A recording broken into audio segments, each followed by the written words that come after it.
हरि ओम हरि ओम हरि ओम sir. ଆଜ୍ଞା ଗୁରୁଜୀ ପ୍ରଣାମ ଆଜ୍ଞା। ଆଜ୍ଞା ଆଜ୍ଞା ପ୍ରଣାମ ସାର୍ ପ୍ରଣାମ। କୁହନ୍ତୁ ସାର୍। ଫ୍ରି ଅଛନ୍ତି? ଆଜ୍ଞା ଆଜ୍ଞା କଥା ହେଇପାରିବା ଆଜ୍ଞା କୁହନ୍ତୁ। ଆଜ୍ଞା। ମୁଁ ସେଦିନ ଟିକେ ବ୍ୟସ୍ତ ରହିଲି ଆପଣଙ୍କୁ କହିଥିଲି ଆପଣ କହିଲେ ଯେ ଏଇ ଯୋଉ ଜନ୍ମ ଟିକେ ସାଉଣ୍ଡ କମେଇଦେଲ ଟିକେ ସାଉଣ୍ଡ କମେଇଲ ଯେ ମୁଁ ମାନେ ଅନୁଭବ କରୁଛି ଆଜ୍ଞା ମୁଁ ଏସବୁ ମାନେ ଆପଣ ଯେମିତି କହନ୍ତି ନିର୍ଦ୍ଦେଶନ ମାନେ ପରୀକ୍ଷା କରିକିରି ଯେମିତି ଆଗିବା କଥା ନିଶ୍ଚୟ ମାନେ ମୁଁ ଏଇ କଥାଟା ମନରେ ଆସୁଛି ଆପଣ କୁହନ୍ତି ଯେ ଆଜ୍ଞା ଜନ୍ମଟା ଯୋଉ ଆତ୍ମା ଜନ୍ମ ନଉନି କି ଏ ଶରୀର ଏ ସବୁ ଆରି ଉପରେ ସବୁ ଚାଲିଛି ଏବେ ଆପଣଙ୍କର ମୁଁ ଦେଖୁଥିଲି ଆଜ୍ଞା ସବୁ ଆଜ୍ଞା ଲଗେଇ ଦଉଛି ଯେ ଏଇ ଯୋଉ ମରଣ ଟା ମରୁଛି କିଏ ସେ ଆତ୍ମା ତ ମରୁନି ଆଜ୍ଞା ଆଜ୍ଞା ଆମର ଇଏ ତ ମରୁନି ଶରୀର ତ ମରୁଛି ମନ ମରୁଛି ସବୁ ବି ଯାଉଛି ଆଜ୍ଞା ତାହେଲେ ଆମର କଣ ଏଇ ଯୋଉ ଜନ୍ମ ସବୁ ହଉଛି ପାଣି ଫୁଟକା ଭଳିଆ ଆଜ୍ଞା କଣ ଗୋଟିଏ ଜନ୍ମରେ ସବୁ ସଫା? ଆଜ୍ଞା ଆଜ୍ଞା। ଆଜ୍ଞା ମୁଁ ଏଇଟା ଅନୁଭବ କରୁଛି ମୁଁ ଭାବୁଛି ଏଇଟା ଜ୍ଞାନୀ ମାନଙ୍କ ପାଇଁ ଯାହା ଅଜ୍ଞାନୀ ମାନଙ୍କ ମଧ୍ୟ ସେୟା। ନିଶ୍ଚୟ କିନ୍ତୁ ଜ୍ଞାନୀ ଆଜ୍ଞା ଏଇଟା ଅଜ୍ଞାନୀଙ୍କ ଅନୁଭବ ଭିତରେ କରିବା କଥା କେବଳ ଆଜ୍ଞା ଟିକେ ଭେଦ ଅଛି କଣ ହଁ ଦେଖନ୍ତୁ ଗୋଟେ କଥା ଆତ୍ମା ଏକ ଆଜ୍ଞା ବୁଝିପାରିଲେ ଆତ୍ମା ଏକ ଆଉ ସେ ଆତ୍ମା ଆପଣ ପ୍ରଥମ କଥା ଦ୍ଵିତୀୟ କଥା ଆତ୍ମା ଆଧାର ଆଜ୍ଞା ବୁଝନ୍ତୁ ଧ୍ୟାନ ଦେଇ ଆଜ୍ଞା ବୁଝିବେ ହଁ ଆମେ ଭାବୁଛେ ଶରୀରରେ ଆତ୍ମା ଅଛି କିନ୍ତୁ ଆଜ୍ଞା ଏଇଟା ଭୁଲ ଆତ୍ମାରେ ଶରୀର ଅଛି ଆଜ୍ଞା ଧରିପାରିଲେ ଏ କଥାଟାକୁ ହଁ ହଁ ହଁ ଆତ୍ମାରେ ଶରୀର ଅଛି ଆଚ୍ଛା ଶରୀର ସିଏ ପଞ୍ଚଭୂତ ଏକ ଆକାର ନଉଛି ଫେର ପଞ୍ଚଭୂତରେ ମିଶି ଯାଉଛି ଆଜ୍ଞା ସେ ଯୋଉ ପଞ୍ଚଭୂତରେ ଆକାର ନଉଛି ସେ ହଁ ଆକାର ଭିତରେ ଯୋଉ ମସ୍ତିଷ୍କ ମନ ଅଛି ହଁ ସେ ମନ ସତ୍ଵ ରଜ ତମ ଗୁଣରେ ପ୍ରକୃତିରେ ପ୍ରାକୃତିକ ଭାବରେ ପରିଚାଳନା ହଉଛି ହଁ ବୁଝିପାରିଲେ ତ ଆଜ୍ଞା ଏଠି ଯୋଉ ମନ ଯୋଉ ଦିଶା ନଉଛି ସେ ଆଜ୍ଞା ପରିକା ହଉଛି ପରିଚାଳନା କରୁଛି ହଁ ଆଚ୍ଛା କିଛି ମନ ଯିଏକି ସ୍ୱରୂପସ୍ଥ ହେଇ ପାରୁଛନ୍ତି ସ୍ୱରୂପ ଆମେ ଶାନ୍ତି ପାଇଁ ଯୋଜନା କରୁଛେ ଆନନ୍ଦ ପାଇଁ ଆଜ୍ଞା ଯୋଜନା କରୁଛେ ଶାନ୍ତି କଣ ଶାନ୍ତି ହେଲା ସ୍ୱରୂପରେ ରହିବା ହଁ ବୁଝିପାରୁଛନ୍ତି ହଁ ଅଶାନ୍ତି କଣ ସ୍ୱରୂପର ବାହାରକୁ ଯିବା ହଁ ସ୍ୱରୂପର ବାହାରକୁ ଯିବା ମାନେ କଣ କୋଉଠି ରାଗ ଦ୍ଵେଷ ଅଛି କୋଉଠି ଆମେ ତୁଳନା କରୁଛେ କାହା ସାଙ୍ଗରେ କିନ୍ତୁ କୋଉଠି ମାୟାରେ ଛନ୍ଦି ହେଇଯାଉଛି ଆଉ ବୁଝିପାରୁଛନ୍ତି ହଁ ସେଇଟା ହଉଛି ଭ୍ରାନ୍ତି ସେଇଟା ଶାନ୍ତି ନୁହଁ ଆଉ ନା ଶାନ୍ତି କଣ ଯାହା ଅଛି ତୃପ୍ତ ଆଚ୍ଛା ତୃପ୍ତ ହବା କେମିତି ସତ୍ୟକୁ ଚିହ୍ନିଲେ ଆଚ୍ଛା ଏଠି ଯୋଉ କହିଲେ ସ୍ୱରୂପରେ ରହିବା ଆଉ କଣ ହଁ ହଁ ଆତ୍ମାର ଯୋଉ ବାସ୍ ସ୍ୱରୂପ ବାସ୍ ସଚିତ ଆନନ୍ଦ ବାସ୍ ବାସ୍ ବାସ୍ ବାସ୍ ତ ଏଠି ଆଜ୍ଞା ଯୋଉ ଶରୀର ସ୍ତରରେ ଦେହ ଭାବରେ ଆମେ ଯୋଉ ପରଖୁଛେ ଦେହ ଆଜ୍ଞା ଭାବରେ ସମସ୍ତେ ସେଇ ଏକ ଶକ୍ତି ସାଙ୍ଗରେ ହିଁ ଯୋଡି ହେଇକି ଅଛନ୍ତି ଯୋଉ ଆଜ୍ଞା ଶକ୍ତି କି ଆପଣ ନିଜେ ହଁ ହଁ ମାଳି ବୁଝିପାରିଲେ ସ୍ୱରୂପରେ ଆଉ ଆମ ମାଳିରେ ହଁ ଗୁନ୍ଥି ହେଇଛି ଯେମିତି ଫଣୀ ବାସ୍ ସହିତ ସବୁ ଗୁନ୍ଥି ବାସ୍ ହେଇଛି ଆଉ ବାସ୍ ବାସ୍ ତେଣୁକରି ଆଜ୍ଞା ଆତ୍ମା ଆଧାରରେ ଶରୀର ପରିଚାଳନା ହଉଛି ଶରୀର କୋଉଠି ସତ୍ୱ ଗୁଣରେ ସାତ୍ଵିକ ବିଚାରରେ ଆତ୍ମଜ୍ଞାନକୁ ଜାଣିକିରି ସେ ଶାନ୍ତି ଆନନ୍ଦରେ ବ୍ରହ୍ମଲୀଳାର ଆନନ୍ଦ ନଉଛି ଆଜ୍ଞା ଶରୀର କୋଉଠି ଅଜ୍ଞାନ ଅସ୍ମିତାରେ ଆଜ୍ଞା ମାୟାକୁ ସତ ଭାବିକିରି ମାୟା ପଛରେ ଗୋଡଉଛି ଅଶାନ୍ତିଗ୍ରସ୍ତ ହଉଛି ଅଭାବ ଅସୁବିଧାରେ ରହୁଛି ଯେତେ ପାଇଲେ ବି ମନ ତୃପ୍ତ ହଉନି ଯେମିତି କିି ଆମେରିକା ଦେଖନ୍ତୁ ଆମେରିକା ଆଜି ସବୁଠାରୁ ଧନୀ ଦେଶ ହଁ ଆଉ ଅଧିକ ସୁସାଇଡ କେସେସ୍ ବି ସେଇଠି ହଉଛି ହଁ ସବୁବେଳେ ଦୁର୍ନୀତି ସବୁ ପ୍ରକାର ସିଏ ତ ଗୋଟେ ରାବଣ ଦୁର୍ନୀତି ତ ରାବଣ ଦୁର୍ନୀତି ତ ବଂଶଧର ଆଉ ନାଇଁ ଦୁର୍ନୀତି ତ ଠିକ କଥା କିନ୍ତୁ ତାଙ୍କ ଭିତରେ ଆତ୍ମଜ୍ଞାନ ନଥିବାରୁ ହଁ ସେ ସବୁ ଜିନିଷ ଉପଭୋଗ କଲା ପରେ କଣ କରିବେ ଆଉ କିଛି ଭାବି ପାରୁନାହାନ୍ତି ନାଇଁ ଗାଁର ଘର ଖାଇବା ପିଇବା ସବୁ ଅଛି କିନ୍ତୁ ଭୌତିକ ସୁଖ ଅଛି ଶାନ୍ତି ଆନ୍ତରିକ ନାହିଁ ଆଉ ସୁଖ ନାହିଁ ଦେଖୁନାହାନ୍ତି ଟ୍ରମ୍ପ ଦେଖୁନାହାନ୍ତି ନଚଉଛି ବାସ୍ କେମିତି ନିଜେ ନାଚୁଛି ନଚଉଛି ତେଣୁକରି ସେ ଏଠି ଭାବୁଛି ହଁ ଜନ୍ମ ଶରୀର ନଉଛି ମୃତ୍ୟୁ ଶରୀର ମନର ହଉଛି ଆକୁ ଜନ୍ମ ମୃତ୍ୟୁ ବି କହିପାରିବା କିମ୍ବା ପରିବର୍ତ୍ତନ ବି କହିପାରିବା ଆଜ୍ଞା ପଞ୍ଚଭୂତର ଆକାର ଆକୃତି ବି କହିପାରିବା ପଞ୍ଚଭୂତ ନ କରୁଥିବା ଲୀଳା ବି କହିପାରିବା ଧରିପାରୁଛନ୍ତି ଆଜ୍ଞା ହଁ ଏଇଟା ମାନେ ଏଇଟା ଏଇ ଲିମିଟେଡ ଟାଇମ ଧର କିଏ 10 ବର୍ଷ ରହୁଛି 20 ବର୍ଷ 100 ବର୍ଷ ରହୁଛି ଆଜ୍ଞା ଏଇଟା କଣ ଏଇ ଥରେ ୱାନ୍ସ ମୁଁ ଯାହା ଅନୁଭବ କରୁଛି ହୁଁ ଯେମିତି ପାଣି ଫୁଟା କଥା ଆପଣ ଥରେ କହିଥିଲେ ମୁଁ ଆରଥର ପଚାରିଥିଲି ନାଇଁ ପାଣି ଫୋଟକା ହଉଛି ତାପରେ ଫାଟି ଯାଉଛି ପୁଣି ନୂଆ ସୃଷ୍ଟି ହଉଛି ଆଜ୍ଞା ତାହେଲେ ଏଇଟା ବ୍ରହ୍ମଲୀଳା ଏଇଟାକୁ ଆମେ ଅନୁଭବ ହିଁ କରିବାଟା ଗଲା କିନ୍ତୁ ଆତ୍ମା ଜନ୍ମ ହଉନି ମରୁନି ଆଜ୍ଞା ଇଏ ଶରୀର ଯୋଉ ଆମେ ଯୋଉ ୱାନ୍ସ ଜନ୍ମ ନେଇଛେ ଆମେ କେମିତି ସେଇ ଏଇ ଆମେ ଆଗ ନାଇଁ ନାଇଁ ଜନ୍ମରେ ନାଇଁ ନାଇଁ କଣ ଆମେ ଦେହକୁ ପରଖିବାନି ଆମେ ନାଇଁ ଆତ୍ମାକୁ ପରଖିବା କରେକ୍ଟ ଦେହକୁ ହଁ ପରଖୁଛେ ମାନେ ଦେହରେ ଭେଦ ଅଛି ଏ ହଁ ଶରୀର ସେ ଶରୀର ଇଏ ଅଧିକ ଦିନ ବଞ୍ଚିଲା ସେ କମ ଦିନ ବଞ୍ଚିଲା ଇଏ ବୁଢା ହେଲା ସେ ଯୁବକ ଅଛି ଇଏ ଅସୁନ୍ଦର ସେ ସୁନ୍ଦର ଇଏ ଜ୍ଞାନୀ ସେ ମୂର୍ଖ ଆମେ ଦେହ ମାନେ ମାୟା ମାୟାକୁ ହଁ ପରଖୁଛୁ, ଦେହକୁ ପରଖିବାନି। ଦେହରୁ ଉର୍ଦ୍ଧ୍ୱକୁ ଯିବା, ଦେହଙ୍କୁ ଆଡକୁ। ସବୁ ଆଧାର ତ ପ୍ରଭୁ ନା, ବାସ୍ ସେ ଆଧାର ହିଁ ଆତ୍ମା, ସବୁର ସେ ମାୟାର ଆଧାର। ଆଧାରକୁ ଯେତେବେଳେ ଆମେ ଚିହ୍ନିଦବା, ହଁ ସେଠି ଏ କଥା ଆମେ ଦେଖିପାରିବା, ମୁଁ ହିଁ ସବୁ ଜାଗାରେ ଅଛି, ମୁଁ ହିଁ ସମସ୍ତଙ୍କ ଭିତରେ ଅଛି, ମୁଁ ହିଁ ସବୁ କିଛି, ମୋ ବିନା ତାମାନେ ମୋ ମୁଁ ଛଡା ମୁକ୍ତ କିଛି ନାହିଁ। ହେଇଗଲି, ତାମାନେ ମୁଁ ବାସ୍ ମୁକ୍ତ ହେଇଗଲି, ମୁକ୍ତ ତ ବାସ୍ ଅଛି। ମୁକ୍ତ ଫେରେ ଏଇ ଅଛନ୍ତି, ଜ୍ଞାନ ମନର ଜାଣିକି ସ୍ତରରେ ଫେରେ ଯୋଉ ବାନ୍ଧି ହେଇକି ଅଛନ୍ତି, ସେ ବନ୍ଧନ ହଁ ମୁକ୍ତ ହେଇଯିବେ। ମନେକର ଅଜ୍ଞାନୀ ମାନେ ଜ୍ଞାନ ଜାଣିନାହାନ୍ତି, ସେମାନେ ମୁକ୍ତ ହେଇପାରୁନାହାନ୍ତି, କି ଧର ସେମାନେ ଦୁଃଖ କଷ୍ଟ ଭୋଗୁଛନ୍ତି ଆଜ୍ଞା ଆଜ୍ଞା ଶରୀର ସ୍ତରରେ, ଆଜ୍ଞା ସେମାନେ ବି ସେଇ ତ ସେଇ ୱାନ୍ସ ଥରକ ସେଇ ପାଇଁ। ମୋ କୋଶ୍ଚିନ୍ ଟା ହଉଛି ଆଜ୍ଞା ଏଇଆ, ହଁ ହଁ ଯେ ଆମେ ସବୁ ଯୋଉ ଜନ୍ମ ନେଇଛେ, ପାଣି ଫୋଟା ଫାଟିଗଲା ପରେ ଯୋଉ ନୂତନ ସୃଷ୍ଟି ହଉଛି, ମୋ କହିବା କଥା ଆଜ୍ଞା ଆତ୍ମା ତାର ବ୍ରହ୍ମଲୀଳା ପାଇଁ ସବୁ ସୃଷ୍ଟି କରୁଛନ୍ତି, ପ୍ରତ୍ୟେକ ମୁହୂର୍ତ୍ତରେ, ପ୍ରତ୍ୟେକ ବେଳେ କହନ୍ତି କୋଟି କୋଟି ବ୍ରହ୍ମାଣ୍ଡ, କୋଟି କୋଟି ଇଏ, କେତେ ପଢୁଛନ୍ତି, କେତେ ବାହାରୁଛନ୍ତି। ତେଣୁ ଏ ଥରକ ପାଇଁ ଆମେ ଯୋଉ କହୁଛେ ଶରୀର ଜନ୍ମ ନଉଛି, ଆଜ୍ଞା ସଂସ୍କାର ଇଏ ଜନ୍ମ ନଉଛି, ପୁଣି ଆର ଜନ୍ମରେ ଅମକ ହବ, ସେ ଧମକ ହବ, ଏ ସବୁ ମୁଁ ଭାବୁଛି ଏ ସବୁ କେବଳ ଲୋକଙ୍କୁ ଇଏ କରିବା ପାଇଁ, ବାଟକୁ ଆଣିବା ପାଇଁ।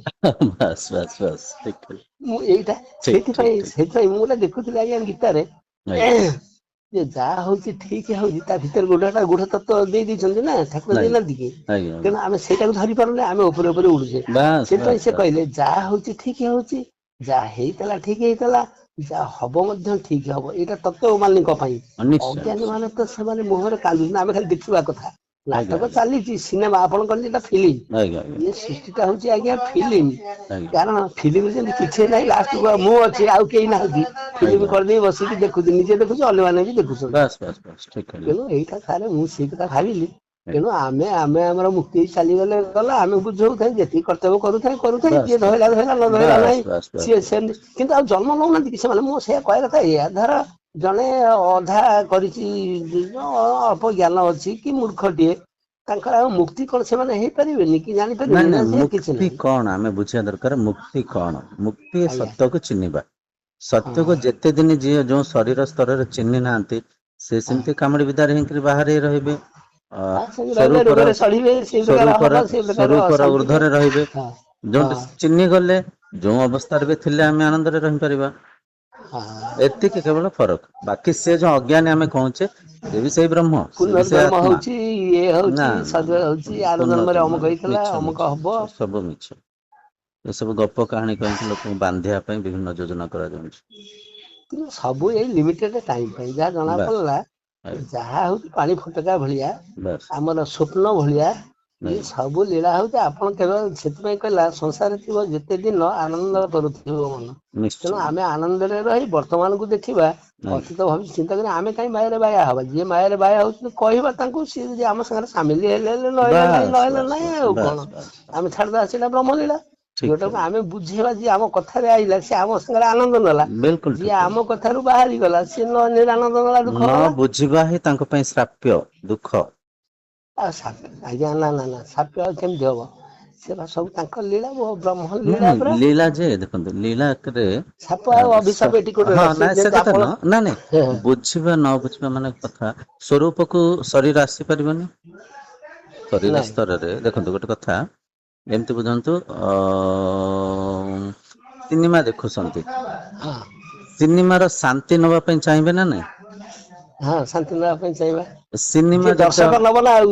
ହଁ ସେଇ ଯୋଉ ଦ୍ରଷ୍ଟା ନଉଛନ୍ତି, ହଁ ଦ୍ରଷ୍ଟା ତ ଶାନ୍ତି ଅନନ୍ତ ସବୁ ଅଶାନ୍ତିକୁ ବି ସେଇ ଶାନ୍ତିକୁ ବି ସେଇ ନଉଛନ୍ତି, କିନ୍ତୁ ହଁ ଆଜ୍ଞା ଯୋଉ ଆମେ ଶରୀର ସ୍ତରରେ, ଦେହ ଭାବରେ ଆମେ କହୁଛେ, ଦେହ ଭାବରେ ଯେପର୍ଯ୍ୟନ୍ତ ଆଧ୍ୟାତ୍ମିକ ମାର୍ଗକୁ, ଆତ୍ମଜ୍ଞାନ ମାର୍ଗକୁ ସେ ଶରୀର ଆସିନାହିଁ, ଶରୀର ସ୍ତରରେ ଆମେ କଥା ହଉଛେ ଏବେ, ଆତ୍ମା ତ ହଁ ଠିକ ଅଛି, ଆତ୍ମା ତ ସେଇ ଦେଖୁଛନ୍ତି, ତା ଭିତରେ, ଆ ଭିତରେ, ସମସ୍ତଙ୍କ ଭିତରେ, କିନ୍ତୁ ଆଜ୍ଞା ଯେପର୍ଯ୍ୟନ୍ତ ଏ ଶରୀର ଆତ୍ମଜ୍ଞାନ ମାର୍ଗକୁ ଆସିନାହାନ୍ତି, ସେ ସ୍ୱରୂପସ୍ଥ ହେଇପାରିବେନି ନା। ସେ ନାଇଁ କିଞ୍ଚିତ ଆନନ୍ଦକୁ ପାଇବେ, ଫେରେ ବହିର୍ମୁଖୀ ହେବେ। ଆଉ ଦ୍ଵିତୀୟ, ଯେତେ ଯେମିତି ଆତ୍ମା ଏକ, ଆତ୍ମାକୁ ଭାବି ନିଅନ୍ତୁ ଗୋଟେ ଶରୀର, ହଁ ଶରୀରରେ ବି ଶରୀରର ପ୍ରତ୍ୟେକ ଅଙ୍ଗ ପ୍ରତ୍ୟଙ୍ଗ ଏକ, ହଁ କି ନାଇଁ? ହଁ ହେଲେ ବି ହଁ ଯଦି କାଣି ଆଙ୍ଗୁଠି ବି ଟିକେ ମାଡ ବାଜିଲା, ଟିକେ ମନକୁ କଷ୍ଟ ହବ। ହଁ ସେମିତି ବ୍ରହ୍ମ ଲୀଳାରେ ଯେତେବେଳେ ଅଧିକ ତମୋ ଗୁଣ ବଢିଯାଏ, ତ ହଁ ଆତ୍ମା ଅଶାନ୍ତିକୁ ଅଧିକ ଦେଖୁଥାନ୍ତି। ମାନେ ସେ ହଁ ଦୃଶ୍ୟରେ, ହଁ ଦୃଶ୍ୟରେ ହଁ ଧରିପାରୁଛନ୍ତି? ହଁ ଯେତେବେଳେ ସେ ସତ୍ୱ ବି ଗୁଣ ମାୟା ବଢିଯିବ, ନୁହେଁ କି ତ ସେ ବି ମାୟା, ଏକା। ସେ ବି ମାୟା, ସେ ବି ମାୟା, ସେ ବି ମାୟା। କେବଳ ସତ୍ୟ ତ ହଁ ହେଲେ ପ୍ରଭୁ, ହଁ, ମାନେ ଆତ୍ମା ହେଲେ ମାୟା ମାୟା ସତ୍ୟ। ସେ ବି ମାୟା, ଠିକ କହିଲେ ସେ ବି ମାୟା। କିନ୍ତୁ ତେଣୁ ଏଠି ଲୀଳା ଦେଖିବା ଦେଖନ୍ତୁ, ସତ୍ୱ ଗୁଣ କେତେବେଳେ ବଢିଯାଏ, ଫେର କେତେବେଳେ ତମ ଗୁଣ ବଢିଯାଏ। ଯେତେବେଳେ ତମ ଗୁଣ ବଢିଯାଏ ଫେର ସତ୍ୱ ଗୁଣ ଆଡକୁ ନବା ପାଇଁ କେହି ନା କେହି ପ୍ରଚାର, ଯୁଗ କେହି ନା ଯୁଗରେ କେହି ସବୁ ସେୟା ପ୍ରସାର, ଚାଲିଛି। ହଁ ବୁଝିପାରୁଛନ୍ତି, ଫେର ହଉଛି ହଁ ତମ ଗୁଣ ଆଡକୁ ପଳାନ୍ତି, ଫେର ସତ୍ୱ ଗୁଣରୁ ଫେର ତମ ଗୁଣକୁ ପଳାନ୍ତି, ଫେର ତମ ହଁ। ଗୁଣରୁ ଫେର ଚେଷ୍ଟା କରେ କିଏ ନା କିଏ ଆମେ ତ ଦେଖିବା ଆସିକିରି। ଲୋକ ହିଁ ଆନନ୍ଦ ପାଇବ, କିଛି ନାହିଁ କିଏ ବାସ୍ ମଲା ଗଲା ଯାହା କଲା। ଆମେ ଆଜ୍ଞା। କଣ ଇଏ 500 କୋଟି 700 କୋଟି ଲୋକଙ୍କୁ କଣ ଆମେ ଆଉ ନା ନା କାହାକୁ ନା ବାଟକୁ ନା ଆଣିପାରିବା? ନା ଆମେ ନା ତାଙ୍କୁ ନା ଏମିତି ଦବା, ହଁ ନିଜେ ଯେମିତି ଆମର ରାମ ମହର୍ଷି ହଅନ୍ତୁ କି ଆମର ଯୋଉ ବାସ୍ ସ୍ଵାମୀ ବାସ୍ ବିବେକାନନ୍ଦ ପୁଣି ବାସ୍ ସେ ତ ଜ୍ଞାନୀ ଲୋକ ଥିଲେ, ସେ ପୁଣି 32 ରେ କେମିତି ଗଲେ? ନାଇଁ ଆମର କିଏ ଶଙ୍କରାଚାର୍ଯ୍ୟ ଗଲେ 32 ରେ, ଆଜ୍ଞା ସ୍ୱାମୀ ବିବେକାନନ୍ଦ କମ ଦିନ, ସେ ତ ଆତ୍ମଜ୍ଞାନୀ ଲୋକ, ସେ ରହିଥାନ୍ତେ ପୁରା ରହିଥାନ୍ତେ। ଆଜ୍ଞା ଆଜ୍ଞା ଲୀଳା ଅନୁଭବ କଲା ପରେ ମୁକ୍ତି ପାଇଗଲା ପରେ ସରିଗଲା, ବାସ୍ ବାସ୍ ଆମ ପାର୍ଟ ଟା ସରିଗଲା ସରିଗଲା ଆଉ କଣ। ସରିଗଲା ଆମେ ସରିଗଲା ସମ୍ପୂର୍ଣ୍ଣ ଆନନ୍ଦ ନବା, ମରିବା ଆନନ୍ଦରେ, ରହିବା ଆନନ୍ଦରେ, ସବୁ କାର୍ଯ୍ୟକଳାପ ଆନନ୍ଦରେ, ଲୋକଙ୍କୁ ନିଶ୍ଚୟ ବାଣ୍ଟିବା ଆନନ୍ଦ।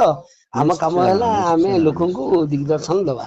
ନିଶ୍ଚୟ ନିଶ୍ଚୟ ତେଣୁ ଏତିକି ମୋର ମନରେ ଗୋଟେ କୋଶ୍ଚିନ୍ ଥିଲା, ଆଜ୍ଞା ଆପଣ କ୍ଲିୟର କରିଦେଲେ। ଆଜ୍ଞା ଯାହା ହଉଛି ମାନେ ସବୁ ଭଗବାନଙ୍କର ଲୀଳା, ବ୍ରହ୍ମ ଲୀଳା। ସେ ନିଜେ ନାଇଁ କରୁଛନ୍ତି ଭଗବାନଙ୍କର ସ୍ୱପ୍ନ। କହିଲେ ଫେରେ ଭଗବାନ ଅଲଗା ହେଇଯିବେ, ଯାହା ହଉଛି ଆପଣଙ୍କ ନିଜର ଲୀଳା। ହଁ ହଁ ହଁ ଏଠି ହଁ ମଝିରେ ହଁ ହଁ ଭଗବାନଙ୍କୁ ପୁରେଇବେନି, ସେଇଟା ଭଗବାନ ପୁରେଇଲେ ଆଉ ଜଣେ ହଁ କିଏ ଅଲଗା ହେଇଯିବେ, ହଁ ନାଇଁ ବାଟବଣା ଅଲଗା ହେଇଯିବେ। କରିବେ ଆପଣ ତ ଅଲଗା କରିବାକୁ ଚାହୁଁନାହାନ୍ତି ଆଉ, ସବୁ ଲୀଳା ବାସ୍ ଆମେ ତାଙ୍କୁ ଦେଖିବା, ବୁଝେଇବା, କହିବା। ଯିଏ ଧର ଅଧର୍ମରେ ଯାଉଛି କି ଅନ୍ୟାୟ କରୁଛି, ଆମେ ତାକୁ ଚେଷ୍ଟା କରିବା ଭିତରେ ରହିକିରି ବାସ୍ ସ୍ୱଭାବରେ ରହି ତାଙ୍କୁ ବୁଝେଇବା। ବାସ୍ ଯଦି ନ ବୁଝିଲା ଦୂରେଇ ଯିବା ଆଉ କଣ। ବାସ୍ ବାସ୍ ବାସ୍ ଆଉ ଆମେ ତାଙ୍କ ସାଙ୍ଗରେ କାହିଁ କେସ୍ କୁସା କରିକି ଥାନା ଫାଣ୍ଡି କରିକିରି ତାଙ୍କ ସାଙ୍ଗରେ ଆଜ୍ଞା ମାରଲୋକ କରି ଆମେ ଅଶାନ୍ତିଗ୍ରସ୍ତ ହବା। ଆଜ୍ଞା ଆଜ୍ଞା ହଉ ଭାଇ ତୁ ଭଲରେ ରହ ଆଉ କଣ। ଆଜ୍ଞା ଆଜ୍ଞା ଏଇ ଠିକ ଗୋଟେ ଅଛି ବଡ କୋଶ୍ଚିନ୍ ଟା ଆପଣଙ୍କ ମୋର ଥିଲା।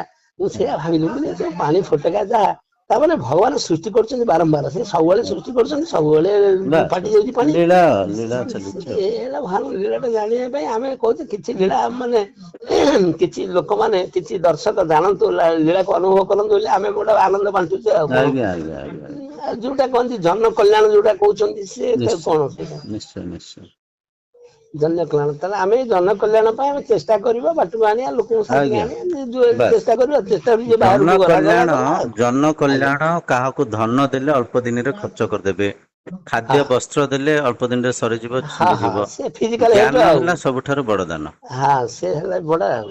ଆଜ୍ଞା ସେଥିପାଇଁ ଆମର ବିବେକାନନ୍ଦ ଗୋଟେ କଥା କହିଥିଲା, ଆଜ୍ଞା ମୁଁ ପଢିଥିଲି ଆମର ବିକମରେ, ସିକ୍ରେଟ ଅଫ ୱାର୍କ ରେ, ବିକମରେ।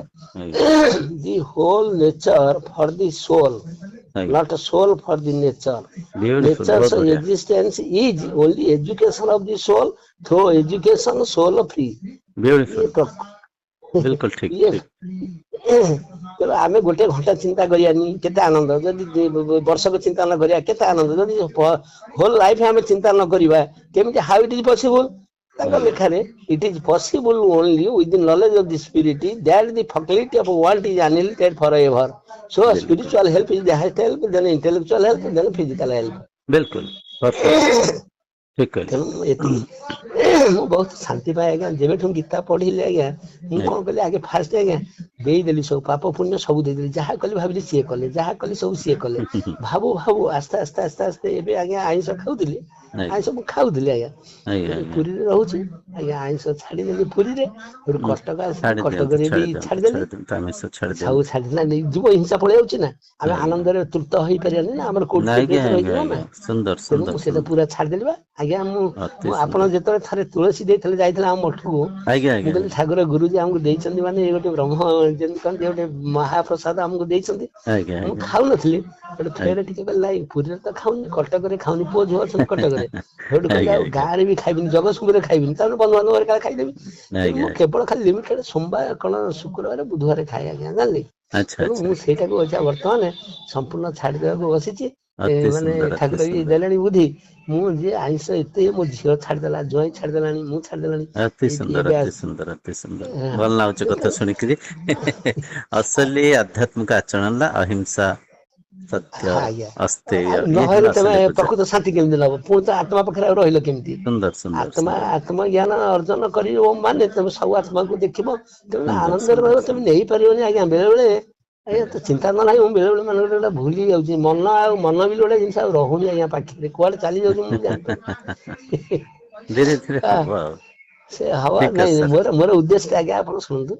ମୁଁ କମ୍ ଦିନ ଭିତରେ ମୁଁ ଭାବିଛି ଆଉ ବର୍ଷକ ଭିତରେ ମୁଁ ଆପଣଙ୍କ ପାଖକୁ ସମ୍ପୂର୍ଣ୍ଣ ଯିବି। ଆମର ନାଇଁ ନାଇଁ ସେଠି ଶୁଣନ୍ତୁ ଧ୍ୟାନ ଶୁଣନ୍ତୁ ଧାରଣା ନାଇଁ ଶୁଣନ୍ତୁ ଆପଣ ଆପଣ କହିଛନ୍ତି ଚାରିଟା ଆସିବେ କଥା କହିଛନ୍ତି ବେଦର। ଆସିବେ ଆସିବେ ଯିବେ କିନ୍ତୁ ପରିବାରକୁ ଛାଡିବେନି। ପରିବାର ସାଙ୍ଗରେ ସମ୍ପର୍କ ଥାଉ କିଛି ଅସୁବିଧା ନାହିଁ। ପରିବାର ଆମେ କେମିତି ବାଟକୁ ସଂସାରରେ ଆସିବ ହଁ ରହିବା ଶୁଣନ୍ତୁ ଆମେ ଯେହେତୁ ରହିଥା ସଂସାରରେ ହଁ ରହିବା ଆମ ଭିତରେ ସଂସାର ରହିବନି। ଏଇଟା ହେଲା ଅସଲି ଆଧ୍ୟାତ୍ମିକତା। ହଁ ବୁଝିପାରୁଛନ୍ତି? କହୁଥିଲେ ଆପଣଙ୍କର ଯିଏ ଦର୍ଶକ ଜଣେ କହୁଥିଲେ ବସିକିରି ୟୁଟ୍ୟୁବରେ ଆଜ୍ଞା କହିଲେ ଆପଣ ଯେମିତି ଘର ଭିତରେ ରହିକିରି ଯେମିତି ବ୍ରହ୍ମଜ୍ଞାନ ବାଣ୍ଟୁଛନ୍ତି ଆଜ୍ଞା କରୁଛନ୍ତି ପରିବାର ଭିତରେ ରହିକିରି ସେମିତି ଆମେ ରହିବା ଖୋଜି ପୁଣି ନହେଲେ ଭଗବାନ ତ ନହଲେ ବାସ୍ ବର୍ଣ୍ଣଶଙ୍କର ଜାତ ହେବେ ଗୀତାରେ ବାସ୍ କହିଲେ ବାସ୍ ବାସ୍ ସିଏ ନିଜେ ସବୁ କରଉଛନ୍ତି ନିଜେ କରିବେ ସେ କଣ କାମ ପେଟ ପାଇଁ କରୁଛନ୍ତି କିଛି ଛାଡିବାକୁ ସେଥିପାଇଁ କହିଲେ ପଡିବନି ମାୟାକୁ ଛାଡିବାକୁ ପଡିବ। ହଁ ଛାଡିବା ମାୟାକୁ ଛାଡିବାକୁ ଛାଡିବ ପଡିବ ମୋହକୁ ନହେଲେ ଆମେ ଛାଡିବାକୁ ତ ପଡିବ। ଅଶାନ୍ତି ହବା ନା ଆଜ୍ଞା ବାସ୍ ଆମେ ଶାନ୍ତିରେ ରହିଲେ ଅନ୍ୟମାନଙ୍କୁ ଶାନ୍ତି ରଖିବା ବାସ୍ ଆମେ ଆଗେ ବାସ୍ ନିଜେ ବାସ୍ ଭଲ ମଣିଷ ହେଇଯିବା ନା ନିଶ୍ଚୟ ସେଥିପାଇଁ ନିଶ୍ଚୟ ଆମର ଗୀତାରେ କହିଲେନି କି ଲୁକ୍ ଆଟ୍ ମି ଅର୍ଜୁନ ହ୍ୱାଇ ଆଇ ୱାର୍କ ଇନସେଣ୍ଟଲି ଆଜ୍ଞା because I love the world. If I stop the work for one moment, the world will decay. ଦେଖୁନାହାନ୍ତି ଯଦି ଆତ୍ମା ବନ୍ଦ ହେଇଗଲା ଏଠି ପ୍ରାଣ ଶକ୍ତି ସବୁ ବନ୍ଦ ହେଇଯାଉଛି। ନିଶ୍ଚୟ ତେଣୁ ନିଶ୍ଚୟ ଅର୍ଜୁନକୁ କହିଲେ ଅର୍ଜୁନ ମୁଁ କାମ କାହିଁ କରୁଛୁ ଅନବରତ because I love the world. ଯେ ପ୍ରକୃତ ଭଲ ପାଇବ ସେ ସମସ୍ତଙ୍କୁ ଚାହିଁବ ଆତ୍ମା ହେବ ବ୍ରହ୍ମ ହେବ ସମସ୍ତଙ୍କୁ ଉଦ୍ଧାର କରିବାକୁ ଚେଷ୍ଟା କରିବ। ସୁନ୍ଦର ତେଣୁ ସୁନ୍ଦର ଆପଣ ସେଇ ଚେଷ୍ଟା କରୁଛନ୍ତି ଯୋଉମାନେ ଗୋଟେ ସମସ୍ତେ ଆନନ୍ଦ ପାଆନ୍ତୁ। ଯିଏ ନ ସୁନ୍ଦର ପାଇଲା ନାହିଁ ସେ ଯୁଦ୍ଧ କରି ମରନ୍ତୁ କି ରୋଗରେ ମରନ୍ତୁ କି ପୀଡିତ ହୁଅନ୍ତୁ ଆମର କଣ ଅଛି। ଆମେ ଦେଖିବା ଫିଲ୍ମ ଦେଖିବା ନା ନାଇଁ ଆଜ୍ଞା ଆଜ୍ଞା ଆମେ ଆଜ୍ଞା ଫିଲ୍ମ ଦେଖିବା। ଆପଣ ବିଶ୍ୱାସ କରନ୍ତୁ ଯେତେବେଳେ ଯୋଉ ରୋଗ ଆସେ ମୁଁ ଆଜ୍ଞା ଆପଣଙ୍କ ପାଖକୁ ଗଲେ ଗୋଟେ ଅଛି ଗୋଟେ କବଚ ଆଜ୍ଞା ମୁଁ ଆପଣଙ୍କୁ କହିବି ଯୋଉଟା କି ଅକାଳ ମୃତ୍ୟୁ ମୋର ଏଇ ଗୋଟେ କୋଶ୍ଚିନ୍ ଆଜ୍ଞା ଆଉ ଟିକେ କହିଦିଅନ୍ତୁ ଟିକେ ମନ କ୍ଲିୟର ହେଇଯାଉଛି ତ ଆଜ୍ଞା ଯେ କୁହନ୍ତୁ। ଅକାଳ ମୃତ୍ୟୁ ଯୋଉ ଘଟୁଛି ଅଧା ମରିବା ନା ସେ ସବୁ ସେଇଆ ଶରୀର ସ୍ତରରେ ସେଇଟା ଘଟୁଛି।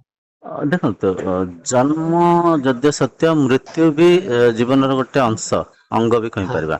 ନାଇଁ ଆଉ ମୃତ୍ୟୁ କୋଉଠି ବି କେବେ ବି ଘଟିପାରେ ହଁ ବୁଝିପାରୁଛନ୍ତି। ହଁ ଆମେ ମାନିଛେ ମୃତ୍ୟୁ କେବଳ ବୃଦ୍ଧ ହେଲା ପରେ ହିଁ ମୃତ୍ୟୁ ହବ ସେମିତି ନୁହଁ। ମୃତ୍ୟୁ ଯେବେ ବି ହଁ ଶରୀରକୁ ଆଘାତ ହେଲା ଶରୀର କୋଉଠି ଆପ୍ରାକୃତିକ ଭାବରେ କୋଉଠି ଘାତ ହେଲା କୋଉଠି କିଛି ସେ ସିଷ୍ଟମ ହେଇଛି ଆଉ ବାଧାବିଘ୍ନ ଯେମିତି ହେଲା ଆପଣ କହିଲେ କରେଣ୍ଟ ତାପରେ ବୁଝିପାରୁଛନ୍ତି। ବଲ୍ ଫଲ୍ କଥା ହୁଁ କହୁଛନ୍ତି ଫିଲାମେଣ୍ଟ ବାସ୍ କୋଉଠି ବାସ୍ ଉଡିଗଲା କୋଉଠି ବାସ୍ କଣ ହେଲା ସେଇଟା ତା ପାଇଁ କଣ ଦାୟୀ ଆଉ ତ କରେଣ୍ଟ କେବେ ବି ହେଇପାରେ ଆମେ ଏମିତି କହିବାନି ଯେ ନାଇଁ ଏଇ ବୁଢା ବୟସ ହେଲେ ଠିକ ମୃତ୍ୟୁ ତା ପୂର୍ବରୁ ଅକାଳ ମୃତ୍ୟୁ ନା ସେ ସବୁ କଥା ଆମେ ମାନିଛେ। ଆମେ ହଁ ଯେମିତି ମାଇଣ୍ଡ ସେଟ ଆମର ଅଛି ସେମିତି ପରଖୁଛେ ସେପରିକା ହଁ ମାନୁଛେ ତ ହଁ ଏଇଠି ଗୋଟେ କଥା ଯୋଉଠି ଅସୁବିଧା ହଉଛି କିମ୍ବା ଯାହାକୁ ଆମେ ଅକାଳ ମୃତ୍ୟୁ ମାନିଛେ ସେଠୁ କିଛି ଆମେ ଶିକ୍ଷା ନବା। ସେଠୁ କିଛି ହଁ ଶିକ୍ଷା ନବା କଣ ଗାଡି ସ୍ପିଡ ଚଲେଇବାରୁ ଏଇ ବ୍ୟକ୍ତିର ଏ ଶରୀରରେ ଏମିତି ହେଲା। ଆମେ ସ୍ଲୋ ଗାଡି ଚଲେଇବା ବାଡେଇ ହେଇଗଲା ଗାଡି ହଁ ଚଢିଗଲା କି ବମିଂ ଆପ୍ରାକୃତିକ ହେଲା ଭାବରେ ହଁ ଆପ୍ରାକୃତିକ ଭାବରେ ଖାଦ୍ୟ ପେୟକୁ ଖାଇବାରୁ ଆଜି ଏ ଶରୀରର ଏମିତି ମୃତ୍ୟୁ ହେଇଛି ହେଲା। ଆଉ କଣ ହଁ ଆମେ ଟିକେ ତାକୁ ସଜାଗ ହବା ଦେହ ସ୍ତରରେ ଯୋଉ ଆମେ ପରଖୁଛେ ଯାହାକୁ ଆମେ ଅକାଳ ହଁ ମୃତ୍ୟୁ ଭାବୁଛେ ତାକୁ ପରଖିକିରି ତାଠାରୁ କିଛି ଶିକ୍ଷା ଦୀକ୍ଷା ନବା ପ୍ରକୃତି ସାଙ୍ଗରେ ନାଇଁ ପ୍ରାକୃତିକ ଆପଣ ଗୋଟେ ଭାବରେ ଶିକ୍ଷା ରହିବା। ବି ଦେଇଛନ୍ତି ଆପଣ ଗୋଟେ ଶିକ୍ଷା ବି ଦେଇଛନ୍ତି କଣ ଆମେ ଆମର ଲକ୍ଷ୍ୟ ଅଛି ଦିଲ୍ଲୀ ଯିବା ବାଟରେ ଓହ୍ଲେଇ ପଇଲେ ବାସ୍ ହାଉଡାରେ ଏକ୍ସ ଆଜ୍ଞା ୱାଇ ଜେଡ୍ ଜାଗାରେ ଓହ୍ଲେଇ ପଇଲେ ସେ ପରିବାର ଆଜ୍ଞା ହୁଅନ୍ତୁ ସେ ଯିଏ ହୁଅନ୍ତୁ ଆମେ ଆଜ୍ଞା କିଛି ସମୟ ପାଇଁ ଆଇଛେ ଟେମ୍ପରାରୀ ଆମେ ସବୁ ଯୋଉ ସମ୍ପର୍କ ସବୁ ପୁଅ ନିଶ୍ଚୟ ଝୁଅ ନିଶ୍ଚୟ ସ୍ୱାମୀ ଶାଶୁ ଶ୍ୱଶୁର ଏ ସବୁ ଯିଏ ଚାଲିଗଲା ଆମେ ବ୍ୟସ୍ତ ମୂଳ ହବାର କଣ ଅଛି। ବାସ୍ ମୂଳ କଥା ହେଲା ଆଜ୍ଞା ଆତ୍ମଜ୍ଞାନରେ ଏତେ ଆନନ୍ଦ ଏତେ ହଁ ଶାନ୍ତି ଆଜ୍ଞା ଏତେ ଆପଣ ଅଭିବୃଦ୍ଧି କୁହନ୍ତୁନି ଅଛି ମୁଁ ତ କିନ୍ତୁ ଦେଖନ୍ତୁ ଆର ମୁଁ ପ୍ରଚାର ହେଇପାରୁନି ବହୁତ ଲୋକ ଆକୁ ଆଜ୍ଞା ଗ୍ରହଣ ହିଁ କରିପାରୁନାହାନ୍ତି। ନାଇଁ ସେ ଯୋଉ ମୂର୍ତ୍ତି ଜାଣି ବି ପୂଜା ପାରୁନାହାନ୍ତି ଫଟୋ ହଁ ପୂଜା ଯୋଉ ବହ୍ୟ ଉପାସନା ଭୌତିକ ଆଡମ୍ବର ତାକୁ ବି ସେଟା ଛାଡି ପାରୁନାହାନ୍ତି ଯୋଉ ସେ ଜାତି ଧର୍ମ ନ ଛାଡନ୍ତୁ ଆଜ୍ଞା ଆଜ୍ଞା ଶୁଣନ୍ତୁ ମନର ସ୍ତରରେ ସିଏ ପୁରା ସେ ଲୀଳା ନଉଛନ୍ତି ସେ ପୁରା ତମ ଗୁଣ କରିଛନ୍ତି ସେଇ ରଜ ଗୁଣ ସେଇ ସତ ଗୁଣ ସେଇ କରିଛନ୍ତି ଆଉ ସିଏ ଯଦି ସବୁ ଯଦି ସତ ଗୁଣ ପରଫେକ୍ଟ ହେଇଯିବ ପରଫେକ୍ଟ ତିରୁଆନ୍ତିତ ହେଇଯିବା ଆଉ ନାଟ ନାଇଁ ନାଇଁ ଆମେ ସବୁ ଇଏ କି ନାଇଁ ହେଇଗଲେ। ନାଇଁ ସେ କଥା ନୁହଁ ସେ କଥା ନୁହଁ ଚାଲୁ ଭାଇ ଯେ ସିଏ କରନ୍ତୁ ତମରୁ ଫେର ଆଉ ଥରେ ସତ୍ୱକୁ ଯିବା ନା ନାଇଁ ତମ ଗୁଣରୁ ସିଏ ସତ୍ୱ ଗୁଣକୁ ଯିବା ଆଜ୍ଞା ସିଏ ତମ ରଜ ସତ ସିଏ ତାଙ୍କରି ସିଏ ବା କହିଲା ତ୍ରିଗୁଣ ରଜୁ କରେ ଧରି ମୁଗି ନଚନ୍ତି ବନମାଳି ସିଏ ନଚଉଛନ୍ତି ତ୍ରିଗୁଣ ରଜୁ ହେଲେ ସିଏ ତିନି ଗୁଣରୁ ଅତୀତ ଯେ ସିଏ କହିଲା ବାସ୍ ବାସ୍ ସେଇଥିପାଇଁ କହିଲା ଯିଏ ତିନି ଗୁଣରେ ଶ୍ରଦ୍ଧା କରେ ନାହିଁ ବାରମ୍ବାର ୟୁଜ କରିବେ ନା ଆପଣ ନିଜେ ମୁଁ ହଁ ହଁ ବୁଝିପାରୁଛନ୍ତି ନିଜେ ମୁଁ କହୁଛି କିନ୍ତୁ ମୁଁ ଅନୁଭବ କଣ କରିଛି ନା ଶରୀର ପୋଡି ଯିବ ଜଳିଯିବ ମନ ବି ରହିବନି ବାସ୍ ସେ ବାସ୍ କୁଆଡେ ଧୂଆଁ ସବୁ ହେଇଯିବ ଆତ୍ମା ରହିଥିବ ନା ଆଜ୍ଞା ତେଣୁ ଆଜ୍ଞା ନିଦ ଆଜ୍ଞା ବା ହଉନଥିଲା ଏବେ ନିଦ ମାନେ ଏମିତି ଗାଢ ନିଦ ହଉଛି ମୁଁ ସବୁବେଳ ପାଇଁ ସୁନ୍ଦର ଏ ସୁନ୍ଦର ସ୍ୱପ୍ନ ଟିକେ ଆଜିର ଆସୁଛି ଚର୍ଚ୍ଚା ଆମର ଭଲ ହେଲା ଏଇଟା ବି ଅପଲୋଡ କରିବା କିଛି ଲୋକ ଶୁଣନ୍ତୁ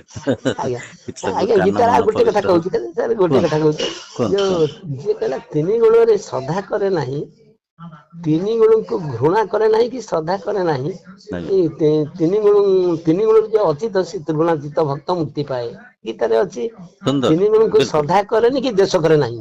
ବାସ୍ ଶ୍ରଦ୍ଧା କରିବା ଆମର ମାନେ ସେ ତିନି ଗୁଣ ଭିତରେ ଆଟାଚ ହେଇକିରି ରହିଗଲେ ରହିଯିବା ଆଜ୍ଞା ବୁଝିପାରୁଛନ୍ତି? ଆମେ ଘୃଣା କରିବା ଘୃଣାତୀତ ମାନେ ଗୁଣ ଭିତରେ ପାର୍ଥକ୍ୟ କରିବା। ତ ଗୁଣାତୀତ ହବା ପାଇଁ ହେଲେ ଗୁଣକୁ ମାରିବାକୁ ପଡିବ, ଗୁଣର ଉର୍ଦ୍ଧ୍ୱକୁ ଯିବାକୁ ହଁ ପଡିବ, ମନର ହଁ ଉର୍ଦ୍ଧ୍ୱକୁ ଯିବାକୁ ପଡିବ। ଧାରଣା ମାଧ୍ୟମରେ ଧ୍ୟାନ, ଧ୍ୟାନ ମାଧ୍ୟମରେ ସମାଧି, ସମାଧି ହଁ ମାଧ୍ୟମରେ ତୁରୀୟ, ତେଣୁ ଇଏ ମୋର ଆଜ୍ଞା ସେଇଟା ଅନ୍ତର୍ଯାତ୍ର ବାକି କରିବାକୁ ଅଛି। ପଡିବ। ଆଜ୍ଞା ସେଇ ଯୋଉ ଧ୍ୟାନ କରିବାଟା ତଥାପି ବେଳେ ବେଳେ ମୁଁ ଚେଷ୍ଟା ଚଲେଇଛି। ଶ୍ୱାସ ପ୍ରଶ୍ୱାସରେ ଆପଣ ଯୋଉଟା କହିଛନ୍ତି ହୃଦ ସ୍ପନ୍ଦନ, ଆଜ୍ଞା ତାପରେ ଶ୍ୱାସ ଆଜ୍ଞା ପ୍ରଶ୍ୱାସ, ତାପରେ ଆପଣ ଚଢେଇବେ ଯୋଉ ଶଙ୍ଖ ଶବ୍ଦ ଚଢେଇ ଶବ୍ଦ ସବୁ ମୁଁ ତାକୁ ଆଜ୍ଞା ଅନୁଭବ କରୁଛି। ମୁଁ ଟିକେ ଆଜ୍ଞା ଫ୍ରି ହେଲେ ଆପଣଙ୍କ ପାଖକୁ ଯାଇକିରି ଆଗେ ନିଜକୁ ଆସିବେ ନିଜେ ଆଗେ ଆସିବେ ଠିକ ନ କରିକିରି ଆମେ ଅନ୍ୟମାନଙ୍କୁ କେମିତି ଠିକ କରିବା। ଆଜ୍ଞା ଆଜ୍ଞା ଆଉ ଆଜ୍ଞା ଆସନ୍ତୁ ଆସନ୍ତୁ ଆପଣ ଆସନ୍ତୁ ଆଜ୍ଞା କୁହନ୍ତୁ। ଘରେ ହଁ ଏବେ ଶୁଭିଲା କୁହନ୍ତୁ। ଆଜ୍ଞା ସେ ମୁଁ ଆସିବା ବାଟରେ ଆସିବି କଟକ, ଗାଡି ମୋ ବସ ପଳେଇ ଆସିବ ସାଢେ ମୂଳରୁ ନଅଟା ମୂଳରୁ କୁହନ୍ତୁ, ମୂଳରୁ ହଁ କୁହନ୍ତୁ, ମୂଳରୁ ଆପଣ ଆଜ୍ଞା ପୁରୀ ଯାଇଥିଲେ? ଆଜ୍ଞା ମୁଁ ପୁରୀରେ ତ ଅଛି, ଆସିବି କଟକ। ଆଜ୍ଞା କଟକ ଆସିବାକୁ ହେଲେ ମତେ ମୋ ବସ୍ ଧରିବାକୁ ପଡିବ, କୋଉଠି ଆମର ଯୋଉ ବସ୍ ଷ୍ଟାଣ୍ଡ ରେ ଧରିବାକୁ ପଡିବ। ମୋ ଆଜ୍ଞା ବସ ଆସୁଛି 11ଟା 15ରେ। ତେଣୁ ଆଜ୍ଞା ଛାଡିଦେଲେ ଜ୍ୱାଇଁ ତାଙ୍କ ଡ୍ୟୁଟିରେ ଗଲେ, ମତେ କହିଲେ ତମେ ଯାଅ। ମୁଁ କହିଲି ମୁଁ ଚାଲି ଚାଲି ଯିବି, ବଡଦାଣ୍ଡରେ ପହଞ୍ଚିଲେ ଯୋଉ ପ୍ରଶାସନ ଗାଡି ହଉ ନହେଲେ ଏନି ଲିଫ୍ଟ ମାଗି ପଳେଇଯିବି ବସ ଫସରେ ଆଉ ବସଷ୍ଟାଣ୍ଡ ଦେଖେ ଆଉ ଆଜ୍ଞା ବଡଦାଣ୍ଡ ଦେଇକିରି ପଳେଇ ଆସିବି। ମୁଁ ଆଜ୍ଞା ଆସୁଛି ବାଟରେ ଅଳ୍ପ ବାଟ ଆସିଛି ଆମ ବସା ପାଖରୁ, ଆମେ ସେଇଠି ନେଇଛୁ ଭଡା ଘର ନେଇ ରହିଛୁ। ଆଜ୍ଞା ଗୋଟେ ଝିଅ ପାଖରୁ ଆସିଲି ଯେତେବେଳେ ଅଳ୍ପ ବାଟ ହେଇଛି, ଭାବନା ଆସିଲା ମନରେ। ମୁଁ କହିଲି ଆଜ୍ଞା ଅଟୋରେ ଯିବି, ଆଉ ଅଟୋରେ ଯଦି ଯିବି ଆଜ୍ଞା ତାହେଲେ ଟାଇମ ଟେକିବ, ଲୋକ ଚାଲିକି ଯୋଉ ଭିଡ ହଉଛି। ଅଟୋ ଆଜ୍ଞା ଗଲା ବେଳକୁ ଯିବା ଯା ଚାଲିକି ଯିବା ସେଇଆ, ତ ମୋର ଯୋଉ ଡେରି କି ସେଇ ଡେରି ହେଇଯିବ, ହାତରେ ମାତ୍ର ଅଧଘଣ୍ଟା ଅଛି। କଣ ଆଜ୍ଞା କରିବି ସବୁଠୁ ଆସୁଛି ଭାବୁଛି, ଭାବନା ଟା କହୁଛି ଆତ୍ମା କଥା କହୁଛି। ଆଜ୍ଞା ଆପଣଙ୍କ କଥା ମନେ ପଡିଲା, ଆଜ୍ଞା କହିଲି ଗୁରୁଜୀ କହନ୍ତି ଆତ୍ମା ସବୁ ଘଟିରେ ଆତ୍ମା ଅଛି, ସବୁ ଜଡ। ଆତ୍ମା କଥା ଆତ୍ମା କଣ ଟିକେ ବୁଝିବନି। ହଉ ଆଜ୍ଞା ଦେଖିବା ଗୋଟେ କୋଉ ଆତ୍ମା ଗୋଟେ ଲିଫ୍ଟ ମାଗିଲେ ମୋଟର ସାଇକେଲ ମୁଁ ପଳେଇଯିବି ବେଳାବେଳି। ସେଠୁ ଗୋଟେ ଆଜ୍ଞା ଦିଟା ଆତ୍ମା ପାସ୍ କରିବା, ତଥାପି ମନ ଭାବୁଛି ପୁଣି ମନ କଥା ମନେ ପଡିଗଲା। ଆପଣଙ୍କ କଥା ଆପଣ କଣ କହନ୍ତି? ଚେତନ ଆଜ୍ଞା ମନ, ଅବଚେତନ ମନ, ଅଚେତନ ମନ। ଆଜ୍ଞା ଅବଚେତନ ମନ କହୁଛି ନାଇଁ ନାଇଁ ହାତ ଟେକେନା, ହାତ ଟେକେନା, କାହିଁ ଟେକିବୁ? ଗୋଟେ ଚେତନ ମନ କହୁଛି ନାଇଁ ନାଇଁ ମୁଁ ଦେଖିବା ଚେଷ୍ଟା କରିବା, ଗୋଟେ ଆଗେ ମୁଖ ନ ଖୋଲିଲେ କଣ ଦୁଃଖ ଯିବ। ମୁଁ ଆଜ୍ଞା ଆତ୍ମାକୁ ଦେଖେ ଅଟକାଏ, କୋଉ ଆତ୍ମା ଶୁଣୁଛି ବି ନାହିଁ ଦେଖିବା ଏଇ ଆତ୍ମା କଥା।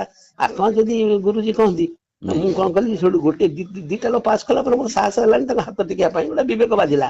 ଆଜ୍ଞା ସେଇଠୁ ପୁଣି ଆଉ ଗୋଟେ ଲୋକ ହାତ ଟେକି ଦେଲି ଆଉ। ମୁଁ କହିଲି ଆଜ୍ଞା ଟିକେ ଯାଇ ହବ କି? ସିଏ ଆଜ୍ଞା ସେଠୁ କଣ କଲା, ହଉ ବସନ୍ତୁ ବସନ୍ତୁ, ହଉ ମଉସା ବସନ୍ତୁ। ମତେ ସେଠୁ ଆଜ୍ଞା ବସେଇକି ନେଲେ ବୋଲି, ଯେତେବେଳେ ପୁରୀ ବଡଦାଣ୍ଡରେ ମୁଁ ଧଇଲି ଆମ ବସା ପାଖରୁ ଅଳ୍ପ ବାଟ, ଆଜ୍ଞା 2-3 ମିନିଟର ବାଟ ଗଲା ପରେ ଦେଖିଲି ସେ ସିଆଡକୁ ମୋଡିଲେ। ମୁଁ କହିଲି ଆପଣ ଯିବେ କି ସିଆଡକୁ? ନା ହଁ ମୁଁ ଯିବି ମାର୍କେଟ ଛକ।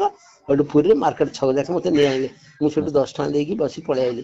ମୁଁ ସେଇଠି ଆତ୍ମା କଥା ଭାବିବାରୁ ମୁଁ ସେଇ କଥାଟା ମାନେ ଏତେ ତୃପ୍ତି ଦଉଛି। ମୁଁ କହିଲି ଦେଖ ପ୍ରକୃତରେ ଆତ୍ମା ଆତ୍ମା କଥା ନିଶ୍ଚୟ ଶୁଣିବ। ଆମେ ଆତ୍ମା ଆତ୍ମାରେ ରହିଲେ, ଆତ୍ମା ସ୍ଥିତିରେ ରହିଲେ ନିଶ୍ଚୟ ଆତ୍ମା ଆତ୍ମା କଥା ନିଶ୍ଚୟ ଶୁଣିବ। ମୁଁ ଏଇ ବିଲକୁଲ କଥା ବିଲକୁଲ ଭାବିଲି। ଆପଣଙ୍କର ଆଉ ପଦେ ଖାଲି କହିକି ଆପଣ ବନ୍ଦ ଆଜ୍ଞା କରୁଛି। ଆପଣ କାହିଁକିନା ହଁ ତେବେ କୁହନ୍ତୁ ସବୁଆଡେ ଜଞ୍ଜାଳ।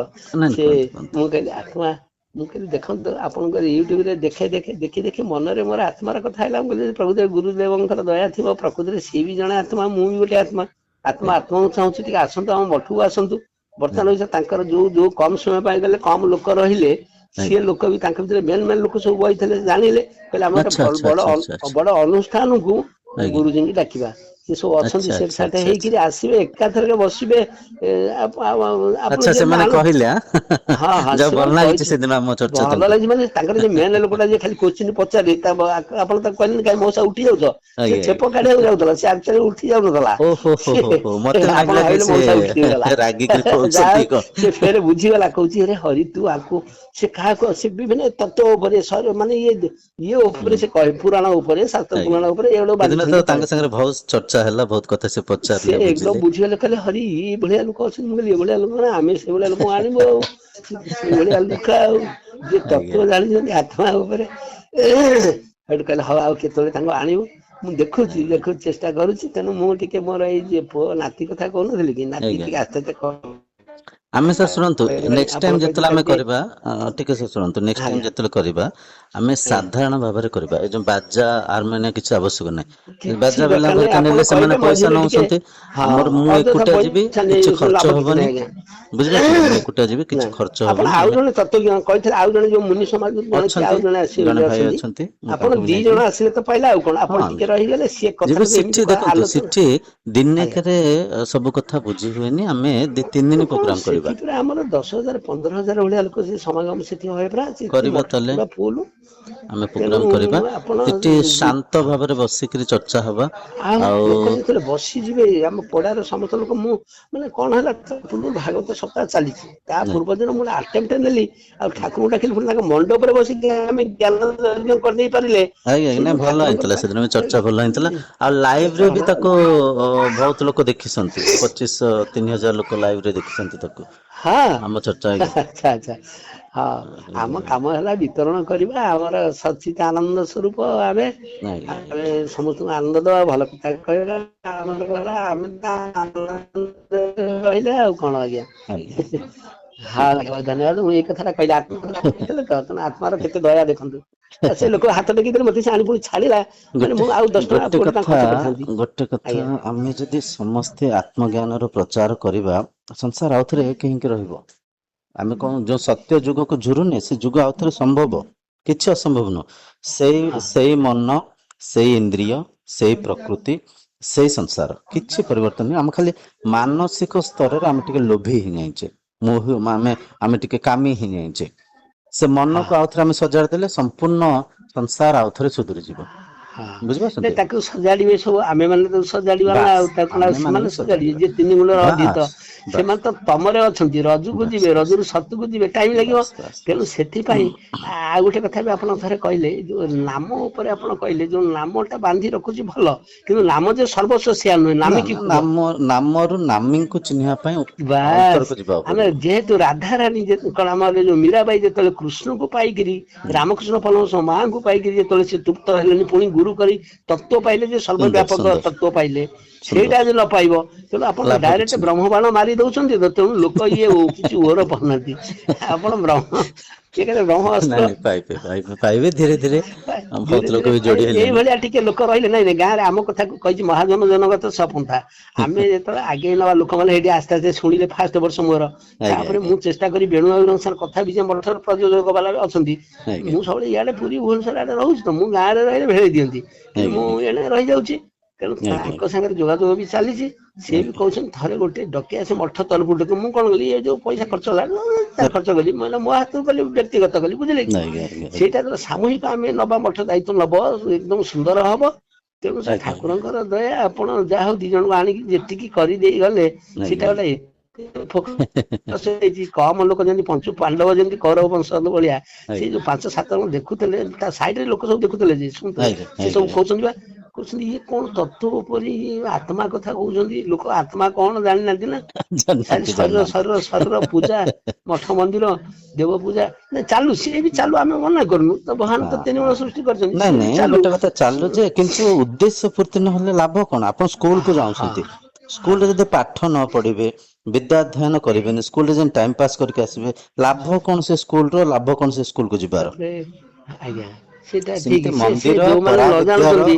ସେମାନେ ପରା ନିଆଁରେ ବିଦ୍ୟାର ବିଦ୍ୟାଳୟ ଆଜ୍ଞା ପଇଲା ଭଳିଆ ଆଜ୍ଞା ନିଆଁରେ ପତଙ୍ଗ ପଇଲା ଭଳିଆ ଇଏ ଜୀବ ସବୁ ନିଆଁରେ ଯେମିତି ପତଙ୍ଗ ଜାଣୁନି ଜଳୁଛି ଲୋଭ ମୋହରେ ପଡି ଯାଉଛି ସେମିତି ପଡି ଯାଉଛନ୍ତି ଧ୍ୱଂସ ଆଜ୍ଞା ଆଜ୍ଞା ହେଇଯାଉଛନ୍ତି ତାଙ୍କୁ ଫରକ ପଡୁନି ଆତ୍ମାର ଫରକ ପଡୁନି ଆତ୍ମା ତ ତାର ନିଜେ ଲୀଳା କରିଛି ସବୁ ଆଜ୍ଞା ମୂଳରେ ସେଇ ତେଣୁ ଆଜ୍ଞା ଆମେ ସେଇ ଆତ୍ମାଟାକୁ ଆଣିକି ଆମେ ଟିକେ ପ୍ରଚାର କଲେ ଆମର ଆତ୍ମା ତୃପ୍ତ ପାଇବ ବା ସତ୍ୟ ଯୁଗର ସନ୍ଧାନ ହବ ବା ସତ୍ୟର ନିଶ୍ଚୟ ସନ୍ଧାନ ନିଶ୍ଚୟ ହବ ନିଶ୍ଚୟ ଠାକୁର ନିଶ୍ଚୟ ନିଶ୍ଚୟ ଆମକୁ ଟିକେ ସାହାଯ୍ୟ କରିବେ ଯେ ଯାହା ହଉ ମୋ ନିଶ୍ଚୟ ପାଇଁ ନିଶ୍ଚୟ ଏମାନେ ଟିକେ ଲାଗିଛନ୍ତି।